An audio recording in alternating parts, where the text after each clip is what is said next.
Good morning mga idol, panibagong araw at panibagong blessing na naman. Dahil ngayon ay may order tayo na 5 tab ng ating Azolla. Thank you nga pala kay sir na taga Consolacion Cebu.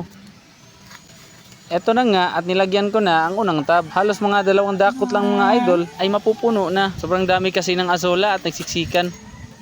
Hindi ko inaasahan mga idol na mabubuhay ang ating Azolla dahil nung unang araw pa lang ay halos mamatay na to kasi nakatambay to ng 3 araw. Na-delay kasi dumating ang ating trapal pond. Sa mga gusto mag-alaga ng Azolla at gusto malaman kung anong preparation sa pag-aalaga ng Azolla, ilagay ko na lang yung link sa ibaba sa comment section.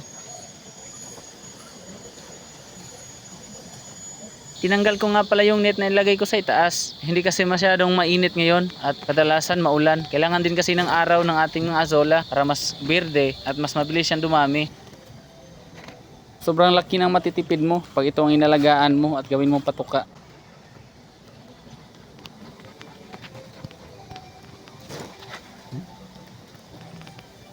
At ganito kadami ang isang tab natin.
Hindi ka lang ako pa.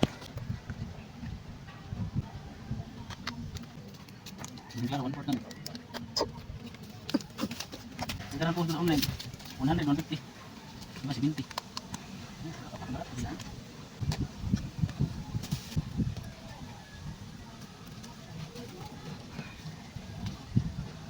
Ano ka ni? Now. At ito na ang mga order. At i-deliver na lang. At hanggang dito na lang ating video mga idol. At pakipalo naman